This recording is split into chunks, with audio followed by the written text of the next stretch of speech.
L'un des grands paradoxes de l'histoire de la Terre est la presque absence d'anciens littoraux rocheux. Les anciennes surfaces d'érosion, appelées discordances, nous intriguent par leur planéité. À l'échelle du continent, les géologues retracent ces gigantesques lacunes planaires, recoupant les roches sans distinction de leur résistance. En bref, ces horizons sont dépourvus de paysages ou littoraux rocheux. Certains géologues ont proposé que tout continent stable s'aplanit en pénéplaine sous l'effet prolongé de l'érosion. D'autres ont proposé qu'une importante transgression de la mer pourrait, en balayant la surface, générer une plaine de dénudation marine. En aucun cas la science des paysages, la géomorphologie, ne soutient l'une ou l'autre de ces deux hypothèses. Les vagues sont certes un agent érosif important, pourtant elles n'aplanissent nullement le socle rocheux. Le plus souvent, les vagues accentuent même l'aspect feuilleté et hétérogène des roches par l'érosion dite différentielle ou préférentielle, certaines strates étant moins résistantes que d'autres à l'altération ou l'abrasion. Imaginons des modèles de rampes idéales soumises au brisant des vagues, ici des roches stratifiées.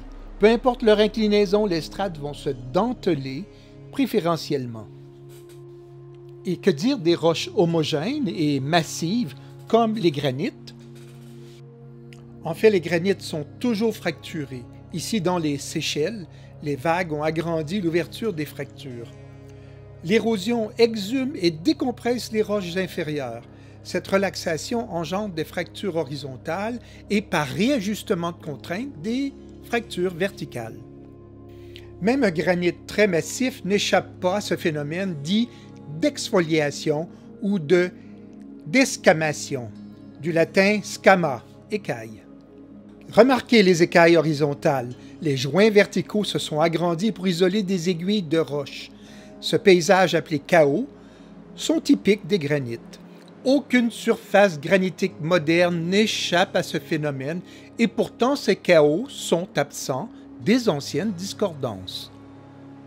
Pour mieux comprendre notre paradoxe, considérons un continent théorique idéal, soit un granit massif, sans fracture et utopiquement non sujet à l'exfoliation.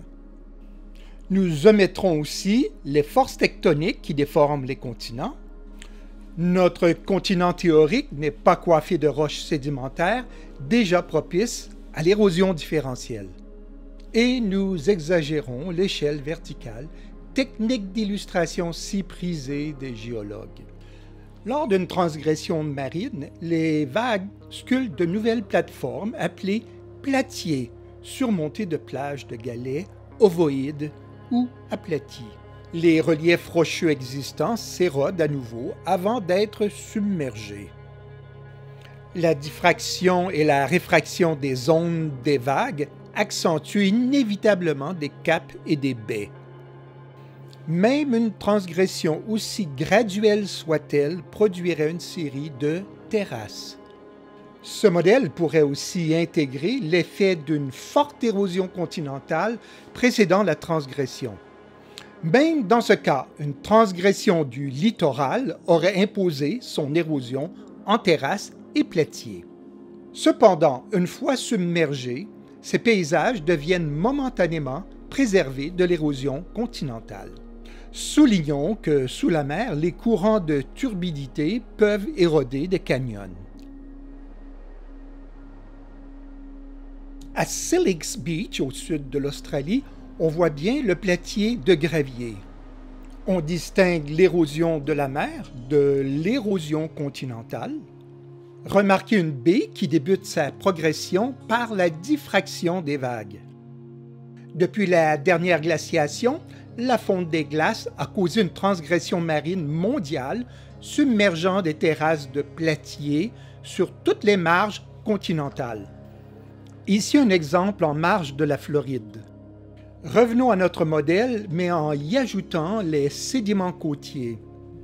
Avec la progression de la transgression, les sédiments marins recouvrent successivement les séries de platiers avec leurs plages de sable et galets. Les anciens reliefs côtiers seraient en quelque sorte fossilisés le long d'une discordance. Lors d'une régression de la mer, l'érosion continentale exposerait les sédiments et reliefs de ces anciens littoraux. Le travail des géologues est de recueillir les données de la roche mises au grand jour pour interpréter ce chapitre de l'histoire de la Terre. C'est notre planète actuelle qui nous impose le paradigme suivant. Toute discordance devrait toujours être sculptée de platiers chapeautés de plages de galets. Aucun géoscientifique ne peut contredire cet axiome. Le littoral de la France métropolitaine est constitué de 44% de côtes rocheuses sur ses 3 façades maritimes. D'ailleurs, 75% des littoraux de la planète sont des reliefs rocheux en arrière des plages ou en falaise. Donc, les chercheurs du monde entier sont concernés par les processus le long des littoraux, par leur érosion et par la sédimentation qui s'y dépose, sans oublier leur biodiversité. Depuis sa naissance il y a 200 ans, la géologie fait toujours face au même paradoxe. Pendant 2 milliards d'années, du Précambrien au Mésozoïque, la planète ne nous a pas légué une seule vraie plage de galets. On trouve bien des dépôts de cailloux et de blocs sur les discordances. Ces conglomérats de base sont presque essentiellement des brèches aux nombreux fragments anguleux, très distincts des plages de galets. D'ailleurs, ce sont les catastrophes modernes comme les coulées ou avalanches de débris qui élucident l'origine de ces brèches. Pour bien saisir l'ampleur du paradoxe, voyons l'inventaire de ce qui manque à nos anciennes discordances. Les paysages calcaires se transforment en lapiaz, petits ou géants. La dissolution météorique des fractures forme des grottes karstiques avec leurs hydrographies souterraines. Les rivières incisent des canyons dans les plateaux. On ne trouve pas de canyons dans les anciennes discordances, ni de murs de failles altérées avec pierriers de blocs altérés. Les anciennes messas ou cuestas ne s'y trouvent pas non plus. Les roches plus résistantes, comme les masses granitiques ou les cheminées de volcans, auraient dû être préservées en Nisselbergs ou Monadnock. Difficile d'imaginer que toutes ces topographies soient absentes de nos anciennes discordances. Si tous ces paysages avaient réellement existé tout au long du Paléozoïque et du Mésozoïque, quelle sorte de force naturelle mystérieuse aurait pu en effacer leur mémoire? Curieux comment nos documentaires animent des dinosaures se baladant dans des décors de paysages rocheux. Cela nous rend certainement insouciants de ce fameux paradoxe. Les dinosaures ont laissé d'innombrables pistes dans les boues calcaires du Jura sur plusieurs niveaux de strates.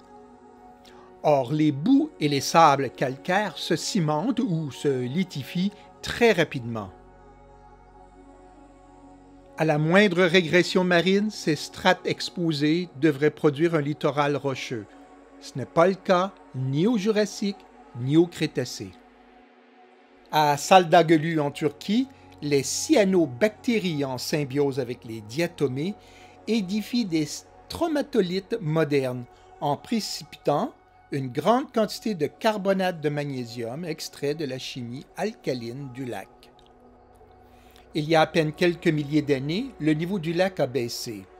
Cette simple régression a exposé des terrasses qui se sont rapidement lithifiées avec des fossiles de stromatolites. Dans les Bahamas, les calcaires à sable ou lites et les coraux émergés ont justement généré des rivages rocheux à des époques récentes. Les milliards de pistes de dinosaures, sans compter leurs œufs fossilisés, requièrent des conditions inusitées sur la Terre. Les géologues proposent donc plusieurs mini-transgressions-régressions syntonisées dans une grande transgression marine. Même une régression-transgression de faible amplitude devrait cimenter une discordance avec un mini-relief d'escalier de strates horizontales. Les strates du Jurassique à travers le globe sont dépourvues de petites discordances en escalier. Et pourtant, l'érosion actuelle en sculpte à l'infini.